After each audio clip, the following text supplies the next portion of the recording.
All right, and now to the political week ahead. Let's check in with political analyst and Truth to Power host, Professor JJ Tabane, to find out what exactly is to be expected this week. Prof, always a pleasure having you, and good morning to you. Let's start with this. It's in the headlines. It's anticipated today, former President Jacob Zuma's judgment in the SCA.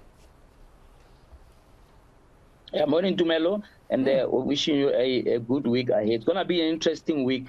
If Jacob Zuma's court issue today goes south, in other words, the court says that the parole was illegal, we may see a situation where there'll be a big question of whether he should go to court, go back to prison. His team is arguing that he has already served his sentence, and it's not his fault that there were differences between what the correctional services had wanted to do and what the parole board or advisory board had to advise. So looking forward to those developments to see what comes out. My anticipation is that the court may be reluctant to send him back to prison, but may just make an order that sort of gives parameters of how the relationship between a head of correctional services and the advisory board has to pan out. Because remember, it's an advisory board.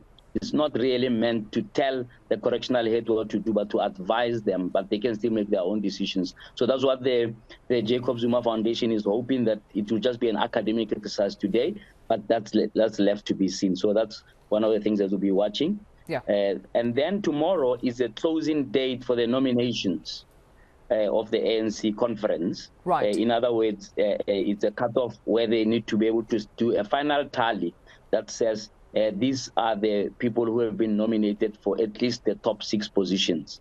There's a big speculation with information already leaked that Ramaphosa is far ahead of all the other candidates, despite the Pala saga that's hanging over his head. And so barring anything dramatic coming out of the parliamentary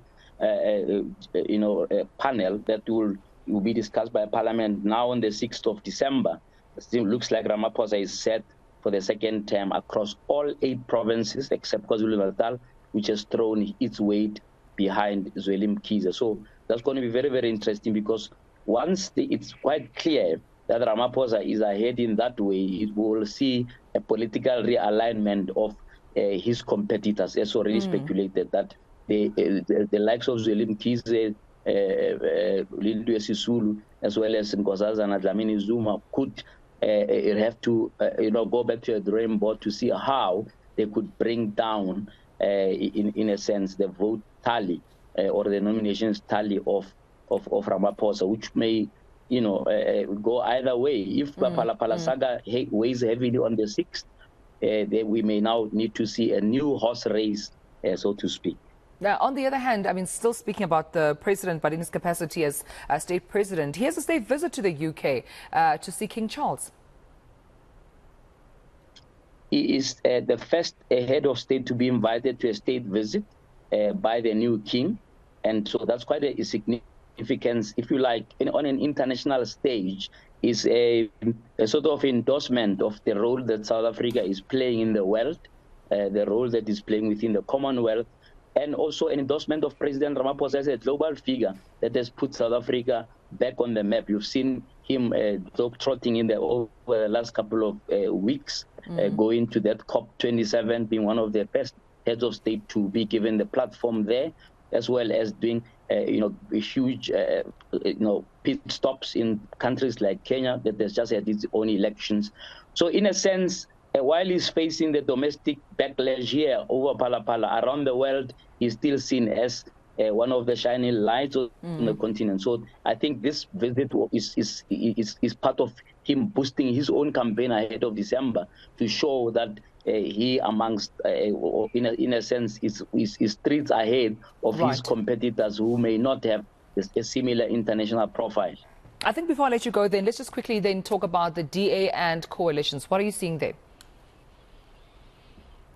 Look, I mean, the DA is a little bit confused on the coalition front. In other words, they want to have their cake and eat it. When you are in coalition, you've got to be able to see other partners as equals. And I think that's what the only thing that DA is suffering from, that they would like to, for example, enjoy the support of the EFF in various municipalities across the country where they know they don't have the numbers, but they still do not want to treat them as an equal partner. So a report has come out that says, voters are never support an EFF-ANC coalition, but they may stomach a DA-ANC coalition. And from what John Steenhuisen is saying, it looks like they are warming up to that idea. But of course, John Steenhuisen, I'm not sure whether you have been able to get him on your show. I've tried for months to get him on my show. Not and yet. He's a sort of chap who doesn't want to debate, and who thinks that in order for him to be interviewed, we need to be nice to him. So he says, because we have criticized him and what have you, he doesn't want to talk to us. But of course, when the elections come, those kind of things will change, and we may get to hear really what the DA is going to do, because I think they'll have to level with the voters about what sort of coalitions they're going to strike, particularly because the coalitions that they are now in have been in trouble. I mean, if you look at the example, in 2016, the Joburg one that didn't finish its term. Right now, the Joburg one that was almost threatened and had to be reinstated. Do we want that on a national scale? And is this how all of these parties are going to behave themselves when given national coalition? The reality is national coalition seems to be the way to go. They are on their way, and we need to be able to strengthen how these are going to be governed so that citizens don't suffer political machinations. So well, that's the question. That's one thing to watch this. All right, thank you so much, Prof. We have to leave it there, though. Good point around whether what we're seeing, of course, in different cities playing out, if it would be good for the country to see it on a national platform, and here referring to coalitions. But we'll leave it there. Political analyst and Part of Truth host, Prof. JJ Tabane, joining us this morning, giving us a preview of the political week ahead.